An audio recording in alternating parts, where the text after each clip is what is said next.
Hi అండి, నేను మీ Shilpa Vinay. Welcome to Vinsy kitchen. ఈరోజు మనం ఒక హెల్తీ బ్రేక్ఫాస్ట్ రెసిపీని చూద్దాము. బ్రేక్ఫాస్ట్గా తినొచ్చు, డిన్నర్గా తినొచ్చు, పిల్లలకి స్నాక్స్ టైంలో ఇవ్వచ్చు. చిన్నపిల్లల దగ్గర నుంచి ముసలి వాళ్ళ వరకు ఎవరైనా సరే హ్యాపీగా తినేయచ్చండి. చాలా చాలా రుచిగా ఉంటుంది, చాలా ఈజీగా చేసుకోవచ్చు. బరువు తగ్గాలనుకునే వాళ్ళు, అలాగే డయాబెటీస్ ఉన్న వాళ్ళు కూడా హ్యాపీగా తినేయచ్చు. దీనికోసం ముందుగా స్టవ్ పైన ప్యాన్ పెట్టేసుకుని ఇందులో ఒక స్పూన్ నూనె వేసేసి, నూనె కాగిన తర్వాత 2 టేబుల్ స్పూన్ల పల్లీలు వేసుకొని వేయించుకోవాలి. పల్లీలు బదులు మీరు జీడిపప్పు అయినా వేసుకోవచ్చు.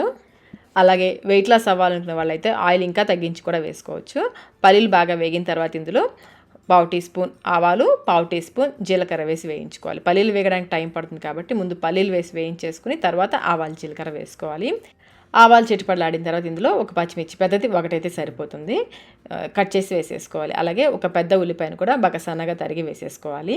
ఉల్లిపాయల్ని విడివిడిగా చేసి వేసుకోండి, త్వరగా వేగిపోతాయి. అలాగే ఒక మీడియం సైజ్ క్యారెట్ని చిన్న ముక్కలుగా కట్ చేసి వేసుకోవాలి. ఇంకా కరివేపాకు కూడా వేసేసుకుని బాగా వేయించుకోవాలి. ఇవి మరీ ఎర్రగా అవసరం లేదు, ఈ ఉల్లిపాయలు కొంచెం ట్రాన్స్పరెంట్గా అయ్యేంతవరకు వేయించుకుంటే సరిపోతుంది. ఇంకా మీకు నచ్చిన కూరగాయలు వేసుకోవచ్చు అండి, పచ్చిబటానీ వేసుకోవచ్చు, ఇంకా పాలకూర, ఆకుకూరలు వేసుకోవచ్చు, మీకు నచ్చిన వెజిటబుల్స్ ఇందులో వేసుకోవచ్చు. మరీ ఎర్రగా అవసరం లేదు, చూడండి విధంగా లైట్గా ట్రాన్స్పరెంట్గా అయితే సరిపోతుంది. ఇప్పుడు ఇందులో కొంచెం పసుపు, 1/2 టీ స్పూన్లో సగం ఇంగువ, ఇంకా రుచికి సరిపడినంత సాల్ట్, నేనైతే 1/2 టీ స్పూన్ వేస్తున్నాను. ముందైతే కొంచెం వేసుకోండి, కావాలంటే తర్వాత చెక్ చేసుకొని కూడా వేసుకోవచ్చు. బాగా కలిపేసుకొని ఇందులో 2.5 కప్పుల నీళ్లు పోసుకోవాలి. మీరు ఇంట్లో ఉండే ఏదైనా గిన్నె కానీ గ్లాస్ కానీ తీసుకుని ఆ కొలతతో 2.5 గ్లాసులు లేదా 2.5 కప్పుల నీళ్లు పోసేసుకొని మూత పెట్టి ఈ నీళ్ళని మరిగించుకోవాలి. ఈ నీళ్లు మరిగేలోపు ఒక గిన్నెలో 1/2 కప్పు జొన్నపిండి వేసుకోవాలి. మనం ఏ కప్పుతో అయితే నీళ్ళు తీసుకుంటామో అదే కప్పుతో 1/2 కప్పు జొన్నపిండి తీసుకోవాలి. ఇందులో కొంచెం కొంచెం నీళ్ళు పోసుకుంటూ ఉండలేమి లేకుండా కలుపుకోవాలి. ముందైతే కొంచెం నీళ్ళు పోసి కలుపుకోండి, నీళ్ళు ఎక్కువ పోస్తారంటే పిండి ఉండకట్టేస్తుంది. కొంచెం నీళ్ళు పోసి కలుపుకొని ఉండలేమి లేకుండా కలుపుకున్న తర్వాత మరి కొంచెం నీళ్ళు పోసుకోండి. మొత్తం అయితే 1/2 కప్పు నీళ్ళు పోసాను నేను. ఉండలు లేకుండా కొంచెం పల్చగా చూడండి, కన్సిస్టెన్సీ ఈ విధంగా ఉండేలాగా కలుపుకోవాలి. ఇలా కలిపేసుకుని పక్కన పెట్టేసుకోండి. నీళ్ళు ఇలా మరుగుతున్నప్పుడు ఇందులో మనం కలిపి పెట్టుకున్న జొన్నపిండిని పోసుకోవాలి. అయితే ఇందులో పోసే ముందు ఒకసారి కలుపుకోండి, లేదంటే పిండి అంతా కూడా అడుగున ఉండిపోతుంది. ఒకసారి కలుపుకొని ఇందులో పోసుకోండి. పోసిన వెంటనే కలిపేసుకోవాలి, లేదంటే ఉండకట్టేస్తుంది. ఫ్లేమ్ని మీడియంలో పెట్టేసి కంటిన్యూస్గా ఇలా కలుపుకుంటూ ఉండాలి. ఇలా కలుపుతూ ఉంటే కొంచెం సేపటికి చూడండి కొంచెం చిక్కబడింది కదా.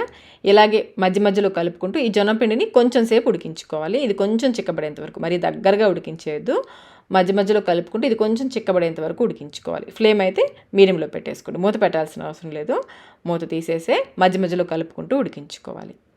జొన్నపిండితో చేసే ఈ జావ టేస్ట్ అయితే చాలా చాలా బాగుంటుందండి. జొన్నపిండితో చేస్తున్నాం కదా, డయాబెటీస్ ఉన్న వాళ్ళు కూడా హ్యాపీగా తినచ్చు. వెయిట్ లాస్ అవ్వాలనుకునే వాళ్ళకి కూడా చాలా మంచిది. చూడండి కన్సిస్టెన్సీ ఈ విధంగా ఉండాలి, మరి దగ్గరగా ఉడికించేయద్దు. ఇలా ఉడికించేసుకొని ఇప్పుడు ఇందులో కొబ్బరి తురుము, పచ్చి కొబ్బరి తురుము కొంచెము, మీకు నచ్చినంత తురుము వేసుకోవచ్చండి. నేనైతే ఒక 2 టేబుల్ స్పూన్లు వేసాను. అలాగే సన్నగా తరిగిన కొత్తిమీర కూడా వేసేసి స్టవ్ ఆఫ్ చేసేసుకోండి. ఒకసారి టేస్ట్ చెక్ చేసుకోండి, సాల్ట్ ఏమైనా తగ్గితే ఇప్పుడు వేసి కలుపుకోవచ్చు. ఎంతో టేస్టీ హెల్దీ జొన్న జావ అయితే రెడీ అయిపోయింది. వేడి మీద చూసారా ఈ విధంగా కొంచెం పలుచగా ఉంటుంది. కొంచెం వేడి తగ్గిన తర్వాత ఇది చిక్కబడుతుంది. మీకు వేడి తగ్గిన తర్వాత చూపిస్తున్నాను చూడండి, కొంచెం చిక్కబడింది కదా. ఇలాంటి టేస్టీ మిల్లెట్ రెసిపీస్ ఇంకా మన ఛానల్లో కొన్ని ఉన్నాయండి, లింక్ నేను డిస్క్రిప్షన్ బాక్స్లో ఉంచుతాను చూడండి. పైనుంచి కొబ్బరి తురుము, వేయించిన గుమ్మడి గింజలతో సర్వ్ చేసుకున్నారంటే తినేటప్పుడు మధ్య మధ్యలో తగులుతూ చాలా రుచిగా ఉంటుంది. మరి ఇంకెందుకు ఆలస్యం, మీరు ట్రై చేసి మీకు టేస్ట్ ఎలా అనిపించిందో మాకు కమెంట్ రూపంలో తెలియచేయండి. వీడియో నచ్చినట్లయితే లైక్ చేయండి, మీ ఫ్రెండ్స్కి, ఫ్యామిలీ మెంబర్స్కి షేర్ చేయండి. ఇలాంటి మరిన్ని రెసిపీస్ కోసం మన విన్సీ కిచెన్ యూట్యూబ్ ఛానల్ని సబ్స్క్రైబ్ కూడా చేసుకోండి. Thank you.